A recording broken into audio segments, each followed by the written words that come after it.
the universe, right? So we will discuss how our universe is formed scientifically and what are the theories which supports the origin of the universe and what are the evidences, which theory is just a pure theory, just the imagination of someone, and there is one more theory which is purely scientific theory, right? So we will study both the aspect of the theories, right? So basically we have two theories, we will discuss about that. So let us start with the first slide. Okay, the origin of the universe. So it is believed or it is imagined by the theorist, by the scientist that in the beginning there was nothing, no matter, no energy, no space, no time, nothing, right? So the total space was empty. But how something can be produced by nothing? No, nothing means no matter, no energy, and right now we have a big chunk of matter, big chunk of energy. So how this big form of matter and energy that is originated?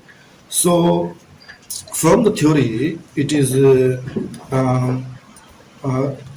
given that in the beginning there was a very small, highly dense point mass, right?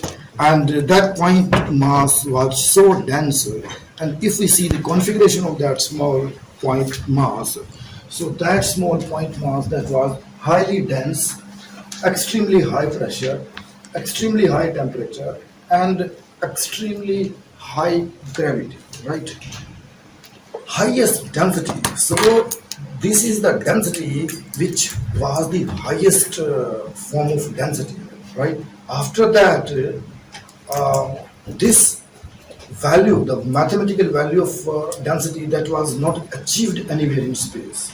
So this was the highest, the first ever highest form of density, the first ever highest form of pressure, the first ever highest form of temperature, and the first ever highest form of gravity. Means so much gravity that the gravity was not in a position to withhold that small point mass. Means everything is withholded by the gravity, right? You see the matter, the mass of our planet, the mass of the sun, the gases of the sun, they are holded by the gravity, internal gravity of that star or internal gravity of that planet. But here the limit was crossed, right? Even the gravity was not in a position to hold that form of energy or that form of matter. So everything was crossing the limit. The density was crossing the limit, the universal limit of the density that was crossed, the universal limit of the pressure that was crossed, the universal limit of the temperature that was crossed, the universal limit of the gravity that was crossed by that small point mass. That was a mass, point mass. So when these things, and when the physics violated, right, the limits are crossed, then there was a blast. And in that blast, the mass, the small fragment of masses, they are spread out, they are thrown out. It is believed that during that temperature, during that event or during that instant, the temperature was 10 raised to the power 34 Kelvin. So this is the highest temperature recorded at that time, right? So this is the highest value of temperature our universe has observed, right? After that, the temperature continually, year by year, decades by decades, right? The temperature was lower down, right? And the mass that was cooled. Okay, so okay, go to the next. Now, if you see from that point mass to the present system of universe, the present galaxies, everything which you see now, and if you compare with that, so we have few stages. How from that point mass, finally we have this form of universe. How? So there are various stages. So that very high dense point mass that exploded, and that was the first ever event observed in the universe, the first event, right? So it means now that is the birth time of the whole, means the birth time of the matter, the birth time of the energy. It's a birth of the time. Okay, means the time that take the birth during that event. Before that event, there was no concept of time. So that was birth of energy, that was birth of matter, birth of space, birth of time. So everything that start from this first event, right? So that was the very first event observed, and this happened approximately 15 billion years ago. So origin of space and time. Time already you know. So from here the clock started, right? The clock started counting the time, counting the seconds, counting the minutes and the hour and the day and the years and the decades and the centuries. And the formation of space. What do I mean by space? Space actually it is a place between the two celestial bodies. That's a place between the two celestial body. That place that may be in a gaseous form, or that place may be completely vacuum, means absence of everything. So that is a origin of space, origin of time, origin of matter and energy also. Origin of matter, origin of solid, liquid, gases, plasma, and many other forms of matter which presently we don't know. We only know the four forms of matter, but there are thousands and thousands and thousands of forms of matter which we don't know. The formation of energy. So origin of isolated electron, origin of isolated proton, origin of isolated neutrons and isolated neutrinos. So most of the students they know about the electron, proton and neutrons. Likewise, the neutrino is also a very important particle. And neutrino presently, the astrophysicist, the cosmologist, the space scientist, right? They are behind this neutrino. If you want to make a time machine, right, then the only particle experimentally which can really help us, that is the neutrino. Electron they cannot help us, proton they cannot help us, neutron they cannot help us. Only the particle which can go to the Jupiter and come back, right, can give the information about the Jupiter. The only particle which can go to the other side of the universe, other side of our galaxy, and it can reveal us the information of that part of galaxy. That is the neutrino. Neutrino is a very special particle, and you will study this particle in nuclear physics in details, right? The properties of neutrino, right? A different So from neutron. this is an entirely different particle, right? I will explain you. This is a totally not. It's not like electron, proton, and neutron. This is another type of particle, and it follows a different types of physics, right? It follows different laws of physics, Quantum physics. right? So we will discuss about that when you will study those topics. Now, isolated electron, isolated proton, isolated neutrons, and isolated neutrinos. You know that isolated things they are totally uncomfortable, right? Everything they try to live, they try to stay in a group. Everything, right? Everything that want a grouping. So these isolated charged particle or uncharged particle later they form grouping, right? The electron, protons and neutron they come closer. So when the electron, proton and neutron they come closer, then atoms are formed. Okay, electron, proton and neutron, isolated electron, proton, neutron, when they come closer, so atoms are formed. Now atoms are formed, right? And again the same thing with the atoms. Isolated atoms they are, right, they don't want to stay isolated. Everything want grouping, everything love grouping. Okay, everything want a family. So again the atoms they group together and they make a matter. Again the matter was also isolated, and matter also tried to do the grouping, that also tried to create the family. And finally when the matter tried to form the grouping, then stars they are formed. Okay, stars are formed, and the star again they start grouping. When they start grouping, then galaxies are formed.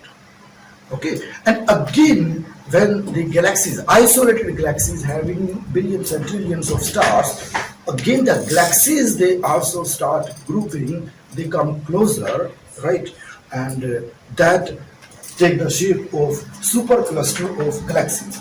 Okay, so this event happened first time. It originated space and time. It originated matter and energy. It originated isolated electron, proton, neutron, and then atoms, and then matter, and then the stars, and then galaxies, and then the supercluster of galaxies. So in the beginning, I told you when the blast happened, right? That blast happened. The temperature was 10 raised to the power 34 Kelvin. Slowly, when these stages were happening, right from the formation of space and time to the matter, the electron, proton, and then finally to the supercluster of gases, the temperature also reduced. And when the supercluster of galaxies were formed, at that time the temperature was 4000 degrees Celsius. So at this temperature, the supercluster of galaxies was formed. In a supercluster of galaxies, now the question is how many galaxies they can make a supercluster.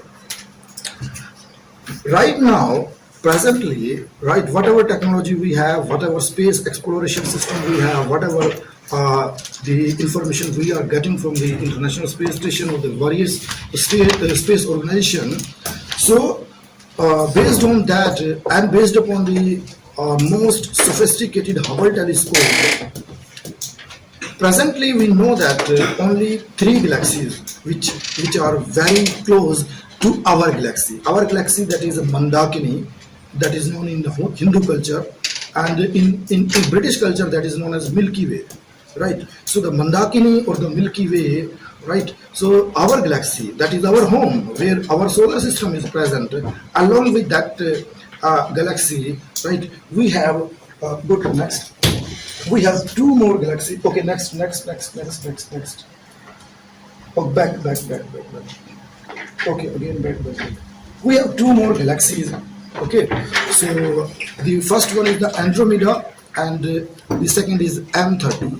So these three galaxies, our Mandakini, okay, Andromeda, and M30. Right, so these three galaxies, they are making a super cluster of galaxies. Cluster of galaxy means now the galaxy they are, if the two or three galaxies they are close, that is known as super cluster of galaxies. So likewise, we have billions and billions of unknown super cluster of galaxies, but we cannot penetrate deep into the space due to the lack of the technology which is required to do the deep exploration.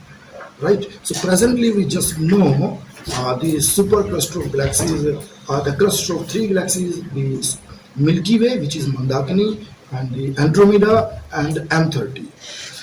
Okay. So now let us discuss about the theories. Right. So the first theory, that is known as steady state theory, it was established in 1950.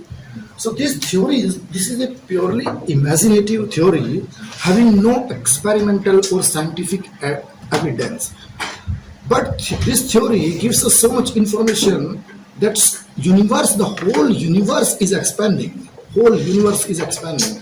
Right from the first event, right from the first blast, everything is going away from each other. Right. So universe is expanding, and if we check, or if we analyze the distance of moon from the earth, so every year the distance is changing by 3 to 4 centimeters. So moon is going away from earth every year by 3 to 4 centimeters, right? So orbital plane of the moon is just receding from the earth every year by 3 to 4 centimeters. So it means if everything is going away, right? Everything is going away. So how this statement confirms that everything comes from a single point, right? So now, if everything is going away, so if we go backward in the time, so definitely what will happen? You will see, right? They started from one object, That's why now they are going away, right? That's why they are going away. So you have to go backward in the time. If you go backward in the time, that's why Albert Einstein theory of relativity that focus on the back time, right? Time reversal. Because if you go back in the time, then you can find how the things happened. But if you, by just observing the present event also, you can conclude, or you can say that these things which are just moving away, they just came from one single point mass. So this is a theory having no experimental evidence, but many statement of this theory, right, in our next theory, they are proved also. Now, second thing, is it possible, or can we say that the present universe, right? If we see one part of the space, so right now, if in that part of space nothing is there, so after some time that will be filled with something, right? Means if it is an empty space right now and everything is moving, so definitely after some time this part of the universe that must be filled with something, because the things which are coming, which are going away, so later they will fill this space. This point is known as odd density or low density create matter. Low density create matter, right? So you are a science student, you are a physics student, you can also understand that, right, right, air pressure, right, that move from the high pressure to the low pressure. So air molecules, they try to occupy the low pressure area. Likewise, with high dense matter that try to shift to the area where there is low dense matter. So low dense matter area that is filled by high dense matter. So it means in a low dense area, new matter is created, right? New matter is created, and that new matter actually that is shifted from the high dense matter area, right? Next theory, that is purely a scientific theory, experimentally proved by all the scientists, and this theory is known as the Big Bang theory. And this theory came into existence in 1966, and finally, this theory was authenticated in 1967 by all the scientific agencies around the world, right? So Take three. this theory, again, this theory says that there was some event happened 15 billion years ago, formation of space, time, and matter, formation of isolated electron, proton, neutron, and neutrino. And in the fifth stage, right, in the fifth stage, finally the temperature cooled down to 4000 degrees C. Atoms of hydrogen and helium, they were formed. Atoms of hydrogen and helium, they were formed. And 12 billion year after that blast, 12 billion year after that blast, 12 billion year after that first event, the Mandakini and the Milky Way was formed. Okay, so this was formed because the electron, proton, neutron, they tried to assemble to form the atom. The atom, they assemble together to form the matter assembled together to form the star assembled together to form the galaxy. So it takes around 12 billion years, okay, from that blast to the final formation of our galaxy Mandakini or the Milky Way. Wait, a galaxy that's called Mandakini? Yeah. Oh. Name by different cultures, you will see the different names. And our solar system, right? Our solar system having the sun as the head of the department, and rest 8, they are the just employee of that. Okay, they are doing some job, right? All the 8 planets, they are busy, they are doing the job of sun. Okay, so that solar system having sun as the center and the 8 planets and all the planets, they have their own natural satellites and their own systems of matter, right? So that was formed 10.5 billion after that event, 10.5 billion after that blast. So from that blast, continually the temperature is reducing, right? Next. Now, what are the evidences we have about the Big Bang? So finally, the Big Bang theory that was accepted all over the world based on what evidence? So the first evidence is the Hubble telescope, right? The first ever highly resoluted, okay, telescope, that is the Hubble telescope in 1920. That Hubble telescope that also showed that the planets, they are going away. The the distance between the star, that is increasing, right? Or you can say the distance between any two celestial bodies, that is increasing. That information, or that graphical analysis, you can say the mathematical proof, that was given by the Hubble telescope, right? So this distance between any two celestial bodies, that may be the planets, that may be the galaxies, that may be the intergalactic space, that may be the interplanetary space. Okay, so that is increasing continually, right? So we can take the example of moon, right? The distance of moon from earth every year, that recede, that go away, 3 to 4 centimeter. And the second theory is the George Abdometer in 1966, and Robert